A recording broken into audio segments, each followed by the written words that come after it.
an At the Office edition of the East Bank Sports Show, serving up the hottest sports takes from right here in Cleveland, Ohio. It's your host, Noah, John, and Erik. Welcome back into the East Bank Sports Show at the Office edition. I apologize to our live audience that tunes in weekly. It's been kind of bi-weekly lately because of John having power. I had an issue there. It literally completely dropped. It said neither of you were connected to the call, and then the whole page refreshed. Regardless, we're here now. We're talking sports. John, Erik, how are we doing? It's been way too long.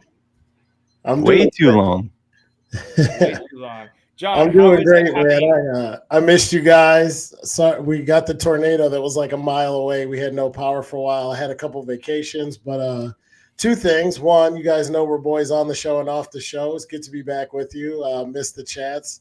Glad that vacation season's over. And two, Noah, if you ever have technical difficulties and can't come, I am a one-time host. I think it went well. So you feel free to just jump on in whenever you need to. I'll take it over. That's a good leeway because next week we're actually going to let the cynical, diabolical Erik Williams take over as hosting for next week's show. So that's something for you guys to tune into next week. Before we get into 30-second takes, make sure you hit the subscribe button. Follow us on socials. Helps us grow the channel, grow the brand of At the Office and the East Bank Sports Show a ton. And gentlemen, me and Erik are feeling in a good mood. John's in a different mood. It looks like he's ready for college football. Me and Erik, we're ready for some brownies. Maybe it's because we're going to the preseason game this weekend together, might I add. But we had some maybe I'll Browns see you there. Yeah, whatever, man. We had some big Browns news, something I've been waiting for, something I'm really excited that we finally pulled the trigger and did. 30-second takes. Thoughts on Jeremiah Owusu-Koramoah getting his contract extension.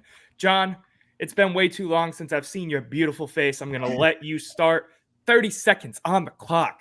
Go. Yeah, I'm growing the beard back for you too, so Erik doesn't get confused. But I love the signing. My 30-second take is that the Browns have the best roster in the AFC outside of quarterback. If this is what the GM and the people in the front office think is going to put us over the top for a Super Bowl, I'm here for it. We need everybody to show up. We need everybody to stay healthy. We need everybody to play well. Including Deshaun, but yeah, I mean, we're in win now mode. And I think JOK is a big piece of the defense, so I was glad to see him coming back. I couldn't have put it any better myself. Erik, go ahead. Try to top that. 30-second takes. Go.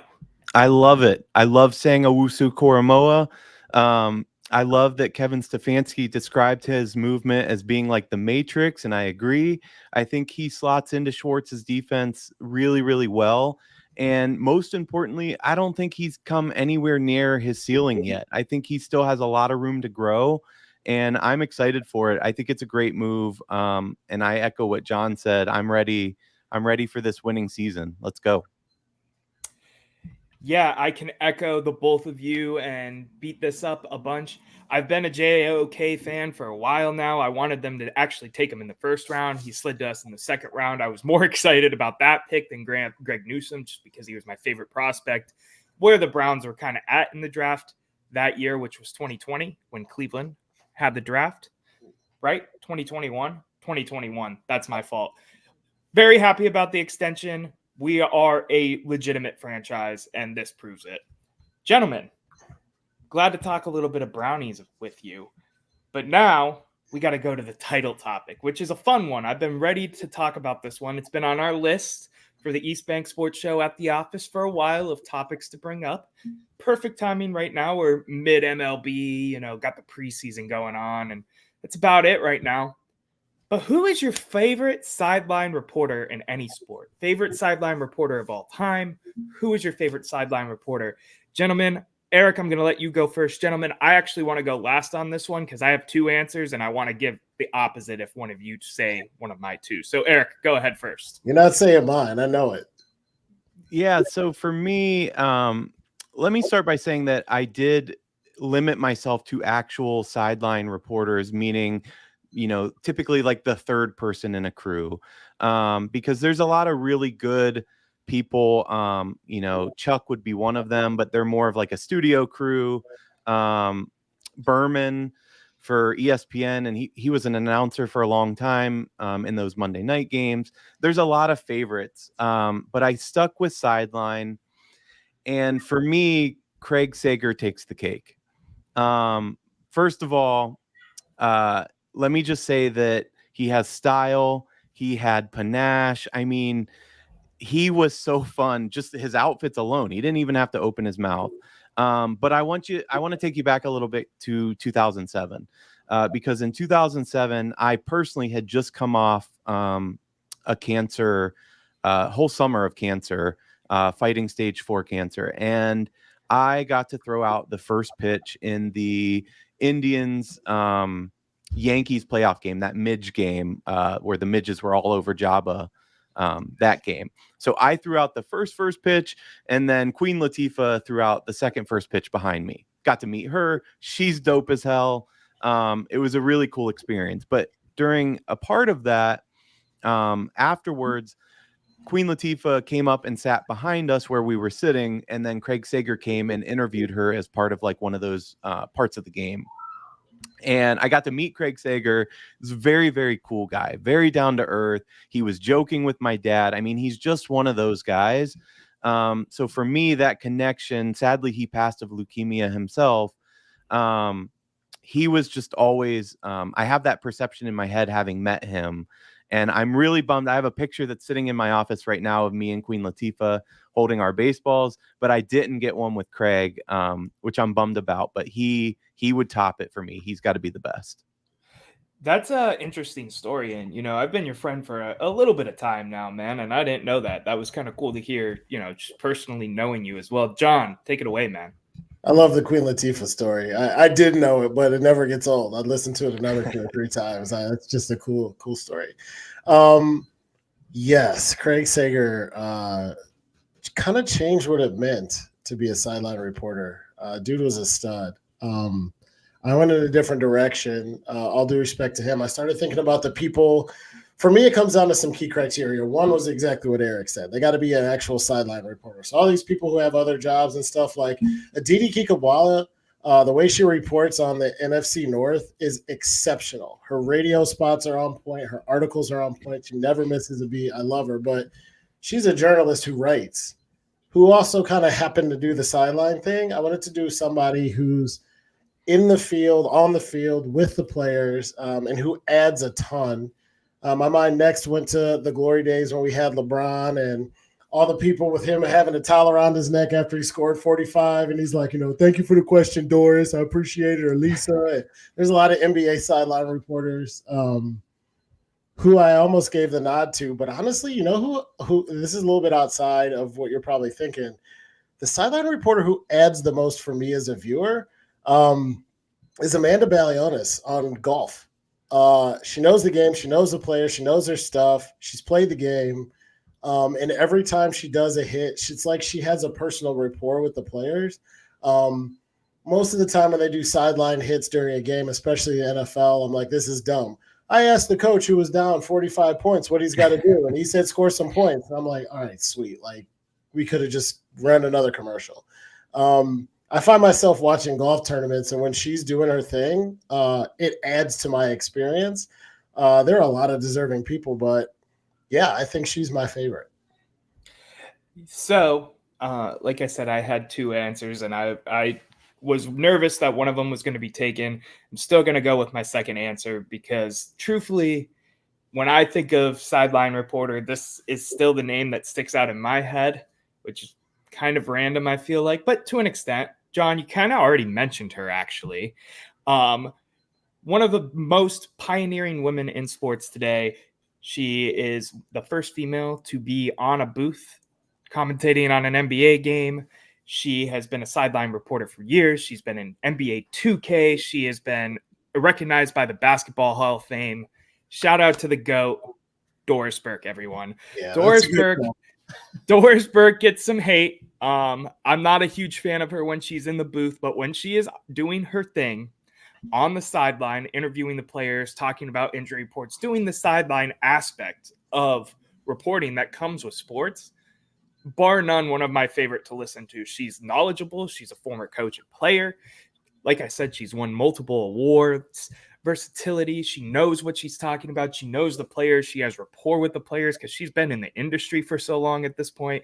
When I think of sideline reporting and honestly basketball sideline reporting, that is the first name that comes to my head even to this day, when she's done less and less of that and has moved more into being in the booth and commentating over games. I'm going to open the floor out now. What do we think everyone's selections? I agree with both of you. I think both are great picks, but let's get into it. Yeah, I don't think there was a bad pick here. I'm curious. I do want to hear who your other pick was, but I want to give one tiny shout out real quick first, and that is, I'm here nor there on Jenny Taft. I think she does a fine job, but I will say Gus Johnson's one of my all-time favorite guys in sports, period. And I love when he throws it to her and he goes, "The All-American Jenny Taft," and it's just like, oh, this is college football and fall's here, and I have a thing of chili in front of me, and it's just great every time. My other selection was David Aldridge, but I didn't want to use him because of some of the reasonings when you were talking about people who have done so much other things. He's a big writer and he's into a lot of different facets of the game. That was part of the reason I moved away from him. I thought one of you guys might have brought him up for his time on like TNT and stuff like that, but Doris Burke to me has always been kind of a staple, growing up, even during like the Cavs golden era, if you want to call it that, when we were always in the finals. She was one of the main sideline reporters. So I do wish there were more, or there's a more emphasis on that side, the journalism side. I'm not asking that these people be hard-hitting journalists, but when ESPN's probably the best example, and they've done better in recent years, but when they would try to hire an attractive talent instead of somebody that really knows the game, it's frustrating. The viewers know it. It's really, really frustrating, and it grates on you. Like I said, it doesn't need to be, David and Bernstein, but I would like people that at least know the game a little better. You see that a lot. I feel like ESPN has shifted away from that a bit, but early days that was definitely their MO. That was a highbrow drop there. It's like if I screwed it up. It's Woodward and Bernstein anyway, but I was just gonna say that. I was like, not to correct you because I liked where you're headed, but no, Doris Burke was number 2 for me, Noah. So that was a great pick, I think, by you. Another quick shout out I wanted to give too. It's a little bit different, but I think it's in the same vein. High school football is big time stuff in Northeast Ohio. And there are intern pluses who get paid $500 more than a kid fresh out of college to like fly around Northeast Ohio in a helicopter and tell you what Medina Highland is doing against, Bedford because it's week 7 of high school hysteria. They don't get enough credit. They're not of the ilk of an Aditi Kikabwala or a Doris Burke, but I would argue their job is a lot tougher. And in Northeast Ohio, I appreciate it. Friday night at 11, 10:30, 11:30, I'm always watching that stuff. Can I add one more as well? Recently, you guys know, and we talked about it on the show, I've been watching a lot more women's basketball. It started with Caitlin Clark a year and a half ago. It's kind of continued. We all know I'm a big Paige Beckers fan because I'm a UConn fan. But Andrea Carter has become one of my favorite personalities in women's basketball. She always has a solid point.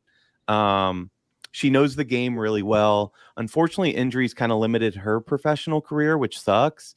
But she's one of my new favorites. I always like to listen to her and the opinions that she gives. Yeah, she does.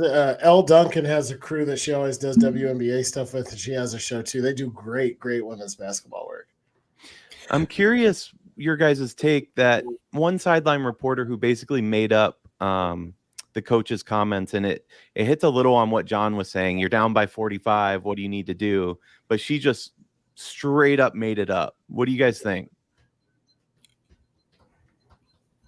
What is I missed the question. Okay, yeah, I was confused too. That's why I try to pitch it to John to be like, wait, I'll just pick it up. Are you talking about Aaron Andrews? No, during college football season, there was a sideline reporter, and I forget her name. And she basically came out of halftime and she said, hey, I want to say it was Michigan, but I could be wrong. Hey, Coach Harbaugh said that the team needs to buckle down and they're allowing too many rush yards, when he said none of that to her. She just made it up. I remember this. This was last season, right? Yeah. And it was a big controversy because she admitted it on like a podcast. She's like, yeah, the coaches don't really give you shit. So I just kind of say what people want to hear. Like, we know what they have to do. And maybe there's more of that actually does happen than we realize. But it seemed like the integrity was lost a bit. Yeah, I think that in a world where people watch news that tells them what they want to hear, not what the news is, that's a Carissa Thompson. Thank you, Tim. Yeah, maybe it's a little bit late to bring it up, and maybe that horse is already out of the stall. But I think if you're on TV and you're quote unquote a newscaster or a reporter, your job is to tell the facts, and that wasn't that. So I think that she's trash and should have gotten fired on the spot. And yeah, how could you still have a journalism career after something like that? To me, it gives, and I'm gonna make fun of one of my own interests, wrestling. It gives wrestling. It's like trying to stir the pot off of something that's like make believe almost. Yeah, I remember that, and I was like, it's not a big deal. But then I start thinking about it, and it's like that could have stirred up a lot of different things to happen in the game. It's almost manipulating it in a way. I don't know how much it really would, but you know what I mean. yeah, how hard is it to go out there and literally say, Coach Harbaugh was mum. He didn't have any words for me, but it's clear that Michigan needs to do this. I mean, that's not a hard thing to do. yeah, That's 2 true words. too, though. 100%. That's true too. I want to know real quick your guys' opinion before we go to commercial break on what Tom Brady is going to look like as a broadcaster. We get the honor of the first Browns regular season game being called by the GOAT, Tom Brady. I want to know what your expectations are. I know this is a curveball, but we're talking reporters broadcasting that right now. Give me like almost a 30-second take thought. I mean, I'll go first. I think the expectation, at least for me, is very high. I think Tony Romo's probably the bar, and he got some crap too, honestly. I think that that Romo needed to bone up on his actual broadcasting skills at one point. But when the game's on the line and he's like, hey, they got 2 receivers out here and it's called this, and look at that DB, what he's going to do, he's going to move, and the quarterback's going to see it, and he calls the play. I mean, I've never seen that in broadcasting before. And if anybody has arguably the greatest football mind, it's Tom Brady. I think he'll be able to do that. Every interview, everything I've ever seen him in, he's so polished and he's like pitch perfect. He nails it every single time. So my expectation's high. We'll see what happens. I do not want to get embarrassed by the Dallas Cowboys of all people in front of Tom Brady. So I hope the Browns perform as well, but I think he'll do well, honestly. Yeah, I agree with a lot of what you said. The Tony Romo route is the best. I think whatever he does, what is he going to look like? The answer is a rich dude, because he's already rich and he signed like a $250 per game contract. Good for him. I wish I could get a 500th of that for one whole year, but I just think he should be a genuine and be himself, because there's one thing the world doesn't need. It's another dry-ass sports commentator who just says, oh, and the Bears gained the first down and they moved the chains. Like, whatever he is, maybe he'll be Romo, maybe it'll be different, maybe he'll bring his own thing that we haven't seen. But what Tom Brady adds to the broadcast is what people like me want to know. People who know sports inside and out, who know football really, really, really well, but have never put on pads in the NFL. He's done that at the highest level. So whatever he does, I just hope that it's insightful and it's authentic and it's something that we wouldn't get anywhere else, because Tom Brady has a unique perspective that nobody else on the face of the earth has. And that's what it looks like from the booth, knowing you were down there and you were the best ever to do it. You know what we didn't mention for whatever reason is, it really depends too on his partner. I mean, I think Romo's so good because he has Nance to bounce off of too. I think that's a big deal. And Tim just said that he hopes he's better than Collinsworth. I really don't get the hate for Collinsworth. I've always been a fan, I gotta say. It's because he would play for the Bengals and we live in Cleveland. I think that's mostly it. Yeah, maybe it's local. One thing to come back to the main topic of sideline reporters. I think a lot of people sit there and go, what an idiot. I could do that job better. What a stupid question. Go back and look up the clip of when Richard Sherman picked off Crabtree or deflected it for the pickoff against Crabtree. I think it was Aaron Andrews, and she's like, "This is my moment, NFC Championship. The Seahawks are going to the Super Bowl. Hi, Richard Sherman." And she didn't even get the question out. He's like, "Don't ever put a sorry receiver on." It's not Michael Crabtree, LOB. Like, it is not as easy as it looks, and those mics are hot, and the emotions are still running high. So, especially in the NFL. One of the greatest clips of all time. Oh, man, it's too good. One of the main reasons, well, not one of the main reasons, one of the things that really got me even more into football as I was growing up. Gentlemen, I'm going to cut us to commercial break. When we come back, we have some more fun topics to talk about here on the East Bank Sports Show at the office. Go ahead, listen to some of these commercials. Let us pay a couple bills. We'll be right back. And we're back with the East Bank Sports Show at the Office Edition. Please go make sure you hit the subscribe button on our YouTube channel at the East Bank Sports Show, on the TikTok and the Instagram at the East Bank Sports Show. Check out everybody at the Fanatical Elves. There's a bunch of great shows. They did a Fanatical Elves show earlier that I unfortunately couldn't make it on. So shout out those guys. But gentlemen, we are done with the Olympics, which is, a little tear because it was a fun time and we did a lot of Olympic-based topics. Can I pause you real quick, Mr. Olson? I just want to say shout out because the Paralympics are going on right now, and those athletes dedicate and work just as hard. I just want to shout them out real quick, but go on. 100%, and I agree with that. Thank you for pausing me for that. With that being said, I wanted to do one last Olympic roundup kind of question, broad topic, for us to be able to talk about it one more time before we have to put the dog to rest for another 4 years. The United States is not participating in the Olympics. They're out for whatever reason. What country are you rooting for and why? Don't think about the reason because my mind went to a dark place. John, tell me who you're rooting for and why. I was going to jump in on that. So this is an interesting question. When it comes to the Olympics, because the Americans are the 800-pound gorilla in the room, and everybody's chasing them, winter and summer. Winter, not as much. There's some really good skiers in Winter Olympics in Northern Europe, but we're the Buckeyes of the Olympics. Everybody hates us because we're the best. So if we're out of it, being on top of the mountain, I don't have a ton of animosity towards anybody. Unless they're like enemies of state, right? So who is John not rooting for? I'm not rooting for China. I'm not rooting for Russia. I'm not rooting for Iran. North Korea. Not rooting for North Korea, right? You guys know the list of the countries we aren't rooting for. The people who I am rooting for, it's actually not a country, it's athletes. I could say something cheesy and take the easy way out, like Puerto Rico sometimes has their own athletes, even though it's technically part of the United States, or like, American Samoa or something because it's not the United States. But no, that's bullshit. That's a cop-out.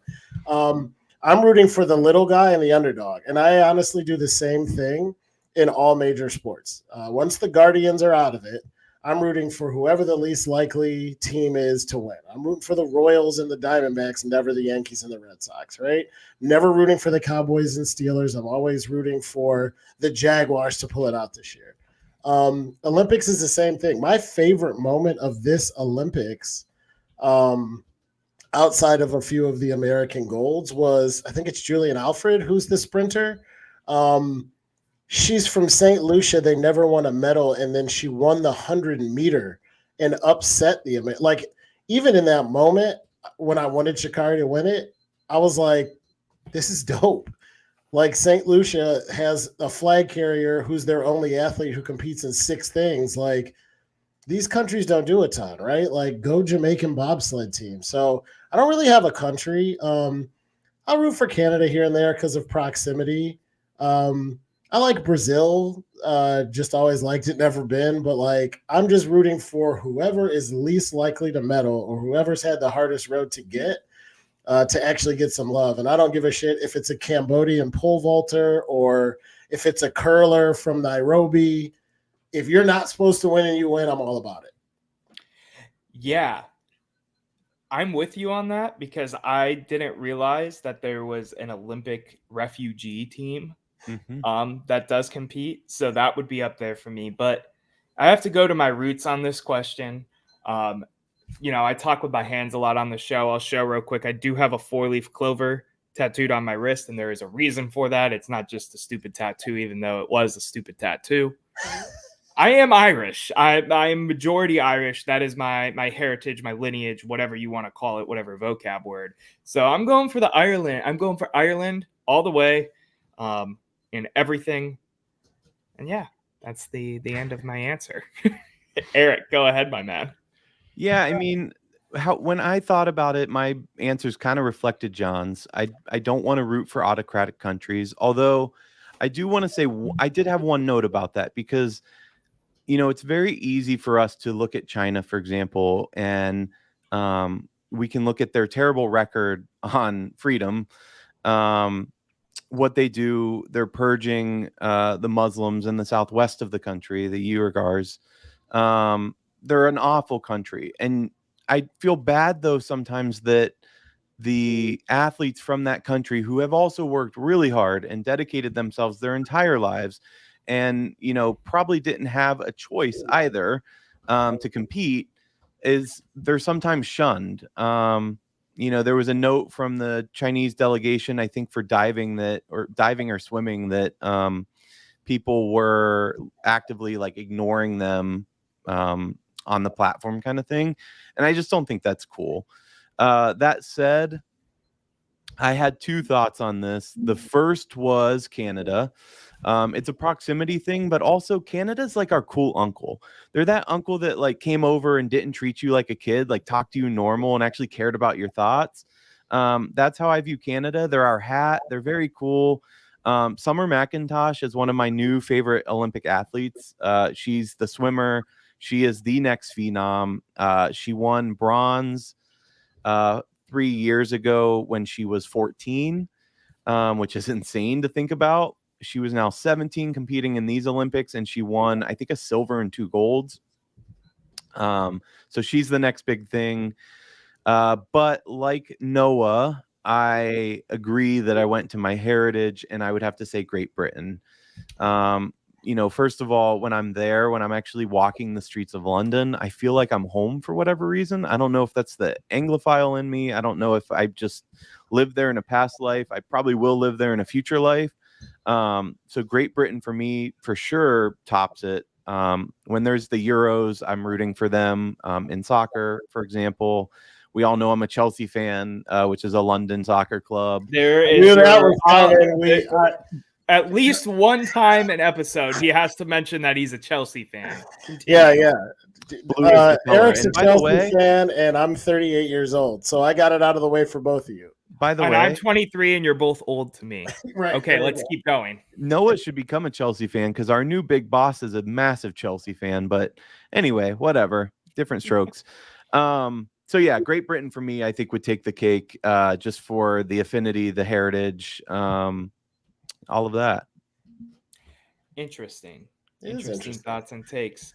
When we first came up with this, my answer was 100% Ireland, but I do want to shout out the refugee team again because I think that would be a really I think it's really cool to see that, and also just be able to watch people who don't always get that opportunity to get the chance to compete in the Olympics, period. Which, speaking of that, one more note, did you guys notice? So I watched a lot of Olympics coverage, probably more than I ever have for any Olympics, because I have a TV that I put into my office and I just kind of had it in the background all day long, every day.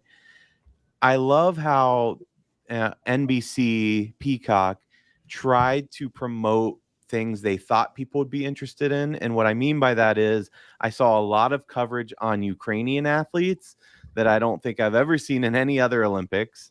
It's just interesting that they would linger on, the person that has no shot at a medal or anything. But because it's current affairs, we saw a lot more of it. Yeah. Gold Zone for me, real quick, John, I'm sorry to cut you off, but Gold Zone for me was the main reason I think I watched so much Olympics. I mean, it was on our TV 24/7 here. as the new broadcast would post, we'd put it on. So as we're walking through the living room, or if we sit down to eat or whatever, we can watch. I had it on at work as you did. You had your TV. I was using my little Dell screen on my work laptop as my TV screen. But Gold Zone, I think, was the best thing they could have possibly done for the Olympics, because it made my viewing only go up drastically to watch it more. And I watch it pretty regularly, as I've stated on last episodes, just because it's entertaining, and it's, once every 4 years you get either the summer or the winter, depending on time constraints. I digress. John, go ahead. You guys got to do me a favor and tell me about Gold Zone 2 weeks before the Olympics, not 2 weeks after. I had no idea this existed. That's probably on me. Thanks for nothing, both of you. Sorry, it was literally as television people. Noah and I work in television. John's worked in television. They did not even come close to fumbling coverage. What they did on Peacock, you had Gold Zone, where it's like every event where a medal could be won. You had the top event, so it's like 4 boxes of the top events going on at the moment, and you could click into any one of them and make it your whole screen. I mean, they absolutely nailed what they did with Peacock.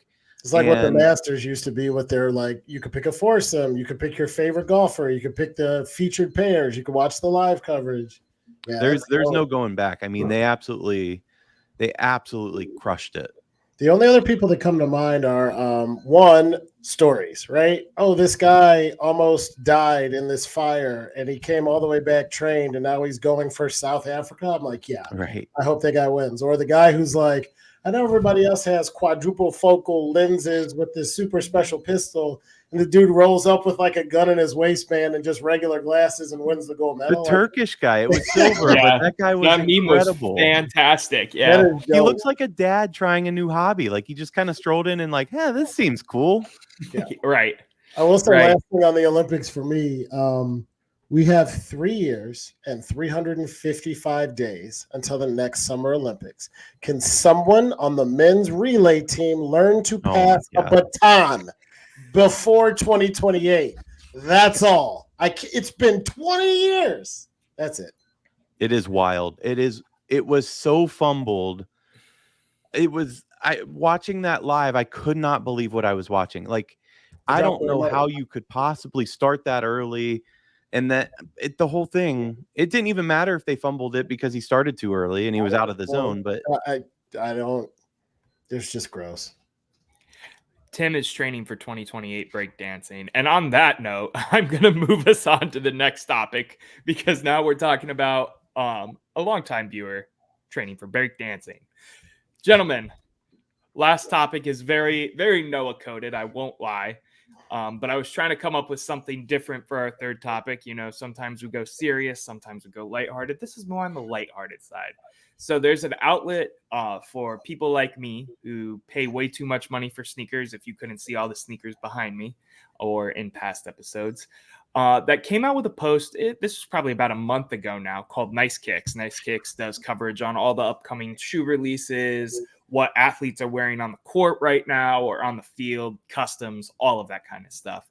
So I'm going to put this graphic up, and we're all going to take turns deciding what shoe deal we'd sign if for some reason an NBA team decided we deserve to be on their roster. I do. So this is Noah. I do have one tiny change to this chart. Oh, Lord. Okay. Here we go. The Anta brand. I want us to pretend like that brand is just starting out. I don't want them to be where they're at right now in the marketplace. That's fine. I mean, they're still a smaller brand. But for those who are listening, I've never heard of them in either scenario. Well, they did in just to real quick, in 2023, they did $23.45 billion. So my point is, that's the super obvious answer. And I just want to make it a little more competitive. Gotcha. I'm going to see. Okay, it won't let me do like the present mode. Let me see if I can. I feel like that sounds like a lot of money, but that's also what Nike does on a weekend. Yeah, but my point, again, 2% stake, 2% of that's 469 million. So let's pull this graphic up. I'm going to explain it out real quick for those who are listening via podcasting platforms. So we have Anta at the bottom of the list. It's a $5 million upfront contract. You don't get your own signature shoe, so no Erik Williams ones. And E-dubs. a 2% E-dubs. I like that. But you get a 2% stake in the brand of Anta. Then there's Nike, $10 million, but you also get every Nike shoe ever. No signature shoe. Jordan brand, $15 million, access to all the Jordans.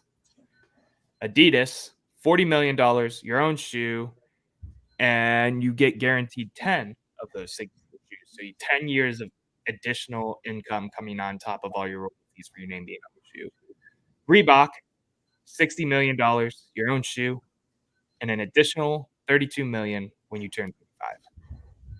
Converse, $75 million, and you get a creative director position of the brand. And finally, Under Armour, $100 million, your own signature shoe, and your own subsidiary brand, i.e. Jordan brand, Curry brand now for Under Armour. So you have your own brand underneath this that you will be making royalties off of until the day you die, and then your kids will. Blase, blase, blah. Can I ask a question before we start? Yeah. Because I don't know. Maybe you guys talked about it in the office. Maybe I misread it. Maybe I'm dense. I consider myself relatively intelligent. What would any rational thinking capitalistic American not take $100 million with Under Armour? I didn't even get, like, you sent this to me and I looked at it and I read it and I looked and read again and I looked up the brand I didn't know. And I was like, this is the easiest question you've ever posed. Really? Because I didn't agree, like picking out the middle, but the Anta, that's why I wanted to change the rules on Anta, because like I just told you, 2% stake right now in Anta. Yeah, but you just said Anta was a startup. Well, I changed the rules to that because if it were right now, it'd be 469 million, which would only grow. It's a Chinese brand, I think, by the way. Yes. It's only going to grow. So you get 5 million. So you live off that 5 million for say 10 years, let that 469 grow or keep that stock. Think of Nike. If you were sitting at Nike in 1995, that's the obvious. If you had $100 million in your own brand, you get all of that anyway, but you have $95 million more dollars. All right, I'm going to butt in here. Because my answer is completely different than the both of yours. So from what I'm hearing, basically Erik is leaning Anta, even regardless of the startup, because of the idea. I don't know. Go on, though. But okay. John right now is full-blown Under Armour, and we're stupid if we don't think that. I'm not going to put the graphic back up because I can explain this myself. The correct answer to this question is not Anta. It is not Under Armour. Here comes the sneaker. Mr. Kanye is probably going to lose the deal, but go on. The answer to the question is Converse. Converse is the answer to the question because you get all the creative royalties being the creative director of Converse. No, you don't. The creative director does not get royalties. You don't? No.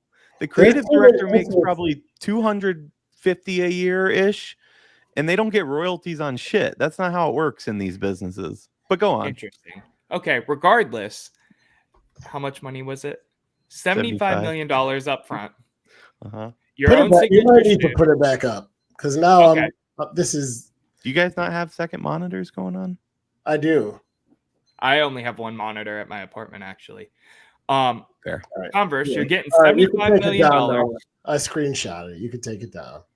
Okay, well, I can't see it, so I'm going to keep it up. Converse, $75 million, all the royalties off of your signature shoe. Yes, there are royalties with a signature shoe. And you get to be the creative director of a subsidiary brand of Nike. And then you get to also still wear all the Nike shoes and Jordans as I would, value in my own life. So to me, that is the correct answer because you are getting a majority of that money. You're getting a dream job for someone like myself. And you're getting your own signature shoe with all those royalties. Y'all are wild, but I really want to go back to John's misunderstanding of Anta. Noah's doesn't make sense either. Like, why? Why does mine not make sense? You could just take $100 million, blow $250K on Jordans, have all the Jordans, and have 25 million more When dollars. you're signed to these brands, though, you're not allowed to wear competing brands' clothes or shoes. Buy them. You don't What wear am I them going half to do? the shoes Stare behind- at them? I wear my shoes. You don't wear half of those shoes behind you, do you? Yes, I do. No, all the time. His Well, shoe what if game you is had 5,000 more. You only have 2 feet and 365 days in a year. And He 5 days in the he office cycles and 2 through. days in the weekend going out to the clubs. All right, let's pause on that real quick because I can't believe John's original answer. And I'm only saying that because the first thing I did before, and that was your answer before we changed the rules. But before I changed the rules, the first thing I did was look up the revenue for Anta Sports, what the current value of the company. And I saw okay, it's worth 23.45 billion. A 2% stake gives me 469 million. But you're saying you'd only get 5. I'm just blown away by how like the accountant over here doesn't take the stake. I thought the point of this was that Anta was a startup. Well, I changed that, but you picked Under Armour before I ever changed that rule.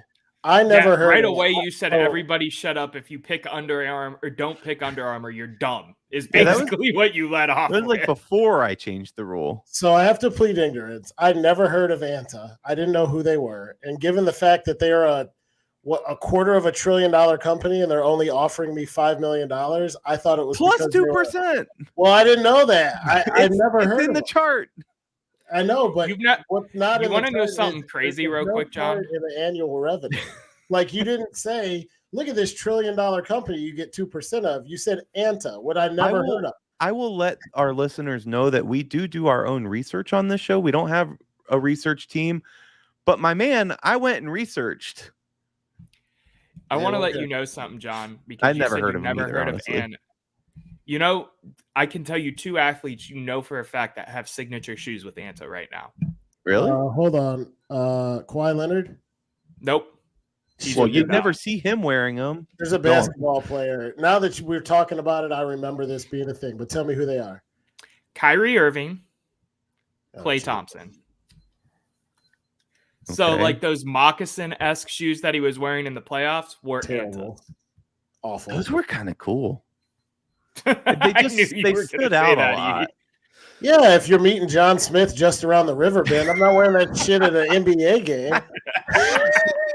You kidding me? I don't know. I liked that it was different. Everyone was talking about it. Listen, I get what you're saying with the 100 million, and that's why I changed the rules, because there's really a question of I could take 100 million right now. I don't even care about the subsidiary right now, but $100 million, if I take half of that and then invest the other half, I mean, my children's children never have to work again. Yeah, but here's the thing too, though. I did go deeper. I did my own research, didn't know what Anta was, so take that for what it's worth. But also on the other side, if you're an athlete who's getting $100 million deal for Under Armour, you're already making a lot of money on the court or on the field. So you have a salary, you have endorsements elsewhere.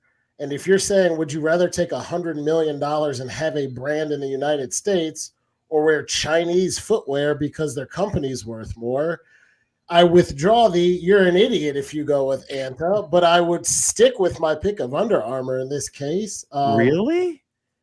I mean, I guess 469 million versus 100 million. Half I'm $1 betting on billion. myself. I'm betting on myself to build my own subsidiary brand and make that.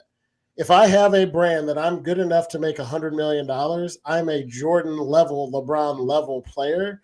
And I could do more. I could make $250 million in the United States with my own shoe. Easy. Let's get rid of Jordan. And I have a clear conscience because I'm supporting the red, white, and blue, buddy. You're not sweatshops in China. Your Under Armour still made in China or Taiwan, buddy. But listen, listen. If I get what you're saying, let's take LeBron and Jordan off the table. Let's say you're Tom Brady. Yeah. Tom Brady made a lot of money too. What's TB12 doing? You see any TB12s around? Different sport. It's different sport. It doesn't apply. So You're a we're basketball saying never player. been a this is football- basketball only. There's never been a football shoe. No, I would say the King Griffies were dope when they were out. There's been other athletes. One of the best I'm gonna logos of all correct time. you right now, John. I'm gonna let my sneakerhead out. There has been football shoes. There's been Odell colorways of shoes. Victor Cruz had his own shoe back in the day. Yeah. Deion Sanders had his own shoe. If I said there's never been a football shoe, I misspoke. I'm sorry. I'm not sorry. As, not as Under Armour famous. shoes are made in Hong Kong, Panama, Vietnam, Indonesia, China, and Taiwan. My bad. Yeah. I just want to know why you guys haven't laid into me at all about my Converse take, because I thought you guys were going to blow a 'Cause it's gasket such with a that, shit and then you take. just went right back. It's not a shit It's take. such a shit take. There's no point in even talking about it. How is it a shit take? Listen, Converse is kind of cool. Okay. The creative director position, the fact that you thought you were getting royalties is wild. That's fine. I can sound dumb there. It's still a but cool take job that- to have take- when you're done with basketball. Take that away. And really, you want to go in the office and be a creative director when you're worth millions, almost $100 million? I go. I don't. I love advertising. I love it. I'm not. Yeah, thumbs up. Well, I'm not. So speaking of that, you love advertising, and that's what the next point I was going to make. You love advertising. You know the power of a brand. So all jokes aside, too, if you are one of the most famous athletes on the face of the earth, do you get more power with your own brand and credibility with Under Armour or with Anta? Because that's the other piece of it that I was using to make the decision. Dudes in the hood aren't wearing Antas like, look, I got the new J Sharps.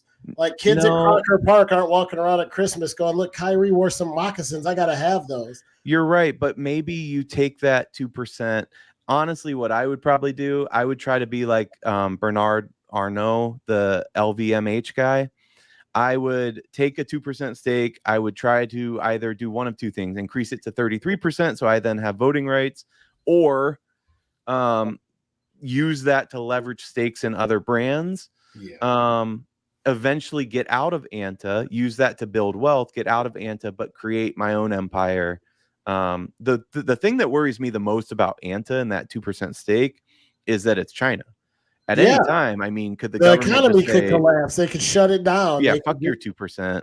Which is the other point I was going to make. I don't know. We're getting pretty far off. Like we had this chart, which I think was great, and I like it because it's a spirited debate. But we're talking about power of brand 25 years from now, investment strategies, and generational wealth. We probably went a little bit far, like just for the chart. You know what I mean? Like everything we're saying makes sense. But when I get this chart, Noah's like, this is what we're going to talk about. I look at the dollars for the contract and look at what it says with the perks. I'm going with Under Armour.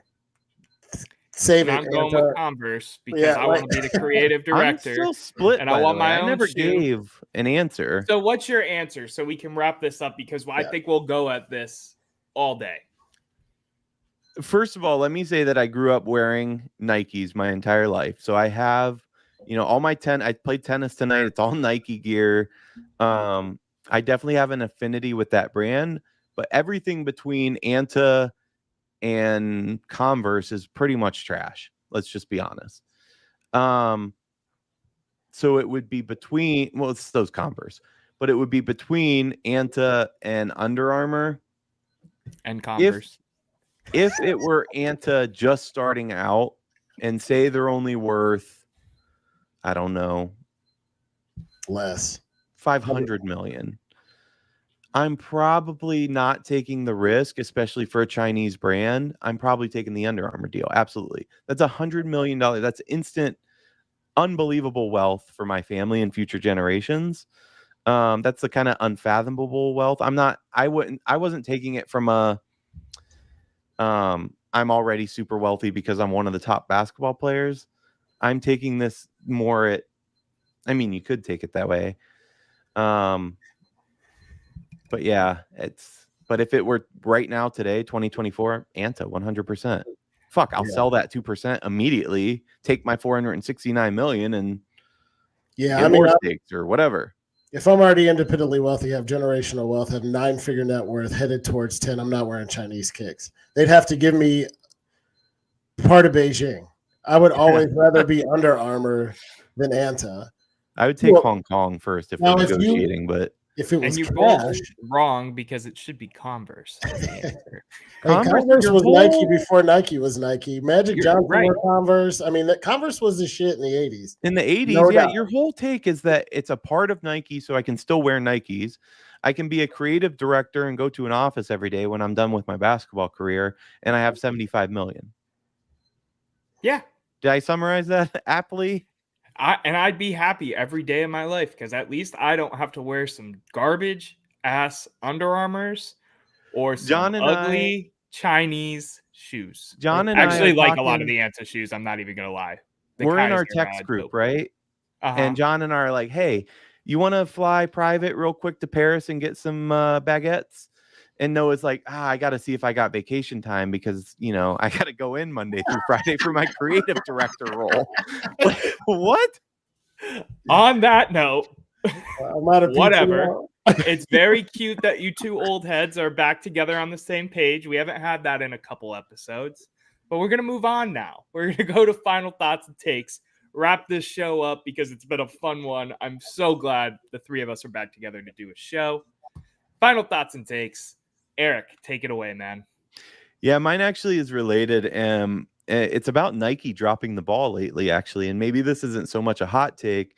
You know, I believe in Nike as a company. They're an unbelievable company. Their history will show you that they know what they're doing, but they're really divesting themselves from a lot of sports right now.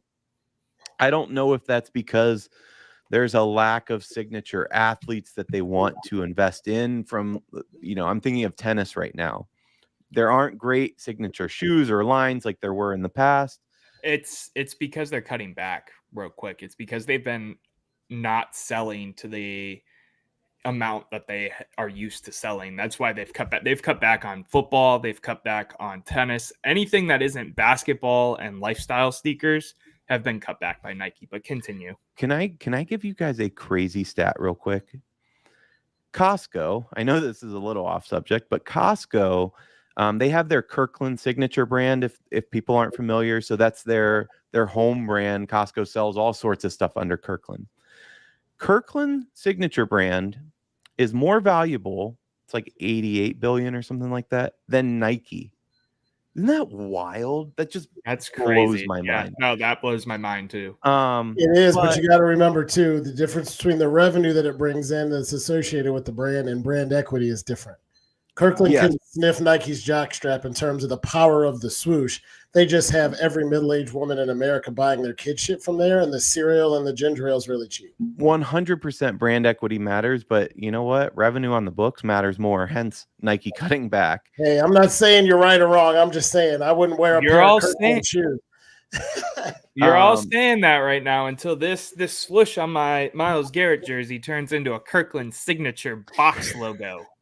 Anyway, that said, I mean, that's the point though. Like Nike needs to invest in itself like they did chasing Jordan.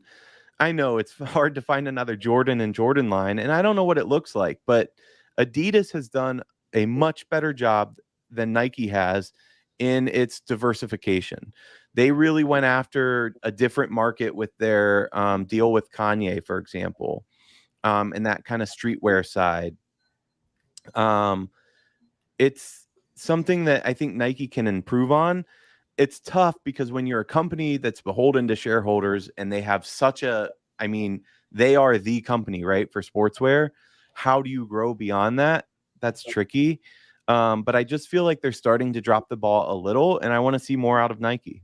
Also, one last note, I'm trying to customize some like Nike Dunks recently, and there's such limited colors. Can you just give me unlimited colors, Nike? Like, let me do whatever I want. That would take not that if would you make take it an fun. anti. Not if you have an endorsement deal with Antia, they can't. Yeah, With Converse, Anta. they'd let you put whatever you want on it, just so you know. Sign me up, man. Yeah, everybody knows Kirkland because if you're a golfer, you find more of those balls shanked in the woods than any other. I will say with Nike, I was reading something to my kids. Okay, I was nerding out on marketing too, but Stanley for construction workers and kids whose mom packed them soup in their thermoses, and they added colors to their cups, and now they sell billions of them because they're pink and green. From TikTok. I would encourage Nike to do the same. You're never in our lives will you see another Michael Jordan, even if there's somebody good as basketball or any other sport. He was a one of one. You can't keep chasing that model. They've maxed it out. I think you have to get creative with what you already got. So, maybe it's pink thermoses for kids. I don't know. And shout out to Stanley for the guys willing to take that turn because of the popularity they saw from it and hard turn into it. And they increased their market cap. The numbers are just unreal. You wouldn't even believe it if I said it. John. All right, final take. Yep. Fantasy season is upon us, ladies and gentlemen. Your drafts are coming up. Your cheat sheets are at the ready. Your keeper leagues are kept. Your players are ready to go. I've won in the last 6 years. I've won 2 fantasy football titles. I've been in the championships game 2 more times. I make the playoffs every year with a new strategy. Your league is soft. No. It's $200 a team. You got to pay for everything. There's thousands of dollars. It's not okay. It's wealthy people that are soft. Yeah, no. It's not soft. It's a keeper league. You got to do your homework. I'm going to let you guys behind the curtain on my strategy because none of you guys are in, and it's worked for me. I don't care how much they cost. I don't care how much you like them. I don't care how excited you are. Don't draft a running back until the 8th round or later. 2 reasons. Man, maybe 5th round or later. How many people are in your league? I'm sorry. 12. Okay, that's our league. The key to fantasy football is getting a roster that, depending on if you're PPR or not, is going to score you 100 points a week. Your first 3 draft picks got to get 80 to 90 of that every week. Running backs get hurt. Running backs get fickle. Running backs turn 30 and suck. It's just too risky. Each of these years, I've gone quarterback, receiver in some order. And while everybody else is sopping up running backs 5, 6, 7 deep, I end up with Tyreek Hill, Travis Kelce, Josh Allen, and I am killing folks. The only times that I'm not in the championship is because somebody gets hurt unexpectedly. Tyreek Hill's out for 2 weeks and it's during my playoffs. Stop drafting running backs. I know it's going to feel weird. I'm in an auction league. We have $200 to spend on the roster. I was in the conference championship again last year. Wide receiver, quarterback. More reliable, more points, more wins. I agree with this take, and I've employed it. The 2024 Hawk Tuas are probably going to continue doing that. That's my new team name. Oh, my. And so, look at I like I'm it. not even going to go there. Stop. Bit on that anyway. thing. Google it on your phone, not at work. Anyway. That's My hot take is that NBA 2K's got to fix their ratings. The ratings dropped for every roster for the new game today or yesterday. I can't remember off the top of my head. They left my boy Donovan Mitchell at a 92. I think he should have been a 95 with that playoff performance and putting the team on his back as much as he did until he got hurt. And Dean Wade at a 72 is criminal, in my opinion. He should be upper 70s. And that's my hot take for today. Gentlemen, anything else you want to say to the people before I take this thing home?